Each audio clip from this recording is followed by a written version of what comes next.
Hi అండి, నేను మీ concept అబ్బాయిని. Welcome to my channel. మీకు లాస్ట్ వీడియో చెప్పాను కదండి, నాకు తెలిసిన ఒక పర్సన్ అయితే గార్డెనింగ్ మేళలో ఒక స్టాల్ పెడుతున్నారు, ఓవర్సీస్ బ్లూమ్స్ అని చెప్పి. అసలు వాళ్ళు ఏం ప్లాన్స్ పెట్టారు అనేది అయితే నేను మీకు ఈ వీడియోలో చూపిస్తాను. వీడియో అయితే అసలు స్కిప్ చేయొద్దండి, మీకు ఒక మంచి కంటెంట్ అందిస్తాను. అది విని మీరు కూడా సాటిస్ఫాక్షన్గా ఫీల్ అవుతారు, ఒక మంచి కంటెంట్ విన్నామని. ఫస్ట్ ఆఫ్ ఆల్ అయితే ఇవన్నీ కూడా ఎడేనియమ్స్ అండి, అంటే నార్మల్ ఎడేనియమ్స్ కాదండి. అయితే ప్రతి ఒక్క ప్లాంట్కి కూడా 3 to 4 years వరకు కరెక్ట్గా ఏజ్ ఉందండి ఈ ప్లాంట్స్కి అయితే. అండ్ కింద స్టెమ్స్ కావచ్చు, రూట్స్ కావచ్చు, ప్రతిదీ కూడా చాలా హెల్దీగా ఉన్నాయండి ప్లాంట్స్ అయితే. అండ్ ఈ అడేనియమ్స్ ప్రతి ఒక్క ప్లాంట్ కూడా స్పెషల్ అండి, ఎందుకంటే ఒక ప్లాంట్కి అయితే ముద్దు పువ్వు కావచ్చు, ఇంకో ప్లాంట్కి అయితే డబుల్ కలర్ కావచ్చు, ఇంకో ప్లాంట్కి అయితే రెడ్ కలర్ కావచ్చు అండి. అలా ప్రతి ఒక్క ప్లాంట్ కూడా చాలా మంచి ప్లాంట్స్ అండి. అండ్ ఇవైతే గ్లాడియోలస్ అనమాట, చాలా అందంగా ఉంటాయండి ఫ్లవర్స్ అయితే. అండ్ వీటి యొక్క బల్బ్స్ కూడా ఎలా ఉంటాయి అనేది అయితే నేను మీకు చూపిస్తాను. ఇవి వచ్చేసి ఆరెంజ్ కలర్ గ్లాడియోలస్ అండి, ఇప్పుడు మీకు చూపించినవి సేమ్ కలర్ వస్తాయి అనమాట. అలా ఈ బల్బ్స్ అనమాట. ఇవైతే వైట్ కలర్ గ్లాడియోలస్ అండి, ఆల్రెడీ మీకు అక్కడ వైట్ కూడా ఉన్నాయి. అండ్ ఇవైతే రెడ్ కలర్ గ్లాడియోలస్ అండి. అండ్ ఇవైతే yellow colour and multi colours కూడా ఉన్నాయండి.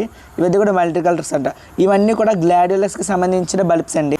అండ్ ఇవైతే ఏషియాటిక్ లిల్లీస్ యొక్క బల్బ్స్ అండి. ఇవన్నీ కూడా ఇవైతే ఆరెంజ్ కలర్ అండ్ ఇవైతే వైట్ కలర్ అండ్ ఇవైతే పింక్ కలర్ అండి. ఇవన్నీ కూడా ఏషియాటిక్ లిల్లీస్ అండి. ఇవన్నీ కూడా ఇంపోర్టెడ్ బల్బ్స్ అండి. ఇవన్నీ కూడా మన ఇండియాలో అయితే దొరకవండి ఇవైతే. అండ్ ఇదైతే పింక్ పారాఫిట్ అనమాట. ఇందులో 2 వేరియంట్స్ ఉన్నాయి. ఒక వేరియంట్ అయితే మదర్ బల్బ్ అండ్ ఇంకోటి అయితే సింగిల్ బల్బ్. అండ్ ఇవైతే చెర్రీ ట్యూబ్రోజ్. ఇది రెండు కూడా చాలా ఎక్స్పెన్సివ్ అనమాట. ప్రజెంట్ ఈ స్టాల్లో చాలా మంచి కలెక్షన్ కూడా. ఇదైతే ఎక్స్పెన్సివ్ అంటే అంటారు కానీ ఇవన్నీ కూడా చాలా రేర్ అండి. అండ్ ఇవైతే రరా యొక్క బల్బ్స్ అండ్ ఇవైతే ఫ్రాగ్రెంట్ పర్పుల్ జేడ్ అనే యొక్క బల్బ్స్. అండ్ ఇక్కడ మీకు నేమ్స్ కనిపిస్తాయి కదండి, గోల్డెన్ కంపస్ అని చెప్పేసి. అలా నేమ్స్ పెట్టి అయితే వాటి యొక్క బల్బ్స్ అనేవి పర్ఫెక్ట్గా అమ్ముతున్నారు వీళ్ళైతే.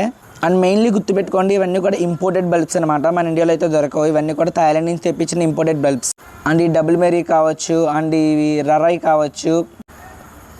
అండ్ ఇవన్నీ కూడా మీరు చూడొచ్చండి కావాలంటే స్టాల్కి వచ్చి అయితే. అండ్ వీళ్ళైతే నెక్స్ట్ ఇయర్ కూడా స్టాల్ పెడతారు, అంటే 2027లో కానీ లేకపోతే నెక్స్ట్ ఈ ఇయర్లోనే మేబీ ఇంకో గార్డెనింగ్ మేళా కూడా జరగవచ్చు, ఒకవేళ అందులో కూడా పెట్టచ్చు. డెఫినెట్గా చూడాల్సిన స్టాల్ అండి ఇదైతే. అండ్ స్టాల్ ఒకటే కాదు, కుదిరితే ఈ బల్బ్స్ అన్నీ కూడా మనం పెంచుకుని ఒక సాటిస్ఫాక్షన్ పొందొచ్చు అండి. అంటే కొంతమంది ప్లాంట్ లవర్స్ ఉంటారు, అంటే మొక్కల మీద కొంచెం పిచ్చున్న వాళ్ళు అయితే ఇలాంటివి బాగా ఇష్టపడుతుంటారండి. కొంతమందికి అయితే వీటి విలువ అయితే తెలియదండి, ఉల్లగడ్డలు అంటారు, ఏవేవో అంటారు. వీటి గురించి బాగా తెలిసిన వాళ్ళకైతే ఇవైతే బాగా నచ్చుతాయండి. అండ్ ఇవన్నీ రంగశీల, ఇవన్నీ కూడా చాలా మంచి మంచి రెయిన్ లిల్లీస్ అండి ఇవన్నీ కూడా. అండ్ వీళ్ళ దగ్గర ఇంకోటి చెప్పుకోదగింది ఏంటంటే, చాలా మట్టుకి ఎంతవరకు అమ్మినా కూడా వాటికంటూ కొన్ని కాంప్లిమెంటరీ ఇస్తున్నారండి బల్బ్స్ అయితే. ఇవి కూడా రెయిన్ లిల్లీసే, కాకపోతే కొన్ని కాంప్లిమెంటరీ కింద ఫ్రీగా ఇస్తారండి, అంటే ఎక్కువగా తీసుకున్న వాళ్ళకి. అలా అయితే ఒక 4-5 బల్బ్స్ అయితే ఫ్రీగా ఇస్తారు. అండ్ మీరు చూస్తున్నారు కదండి, గార్డెనింగ్ మేళ మొత్తంలో ఎక్కువగా ఏజ్ ఉన్న అడేనియం ప్లాంట్ అయితే వీళ్ళ దగ్గరే ఉందండి. దీనికైతే 15 years ఏజ్ అండి. అండ్ కాస్ట్ కూడా అప్రాక్సిమేట్లీ 20,000 చెప్తున్నారు. చాలా మంచి ప్లాంట్ అండి. అండ్ ప్రతిదీ కూడా ముద్ద పువ్వు అనమాట దీనిది అయితే. అండ్ చూడడానికి కూడా చాలా బుషీగా ఉంటుంది. అండ్ పర్సనలీ నాకైతే ఈ ప్లాంట్ అయితే చాలా అంటే చాలా బాగా నచ్చింది. అండ్ ఫైనల్లీ మీకు ఇటువంటి ఎడియనియమ్స్ కావాలన్నా, ఇటువంటి బల్బ్స్ కావాలన్నా మర్చిపోకుండా గుర్తు చేసుకోవాల్సిన ఫస్ట్ నేమ్ అయితే ఓవర్సీస్ బ్లూమ్స్ అండి. వాళ్ళకైతే ఇన్స్టా పేజ్ ఉంది అండ్ మొబైల్ నెంబర్ కూడా నేను కింద ఇస్తున్న వాళ్ళైతే ఆన్లైన్ డెలివరీస్ కూడా చేస్తారండి. అండ్ మీకు ఈ వీడియో నచ్చట్లయితే మీ ఫ్రెండ్స్ అందరికీ షేర్ చేయండి, లైక్ చేయండి అండ్ కామెంట్ కూడా చేయండి. అండ్ మోస్ట్లీ సబ్స్క్రైబ్ చేసుకోవడం మాత్రం మర్చిపోకండి. ఇటువంటి మంచి వీడియోస్ మీకు ఎల్లప్పుడూ అందిస్తూనే ఉంటాను. ఉంటానైతే మరి బాయ్.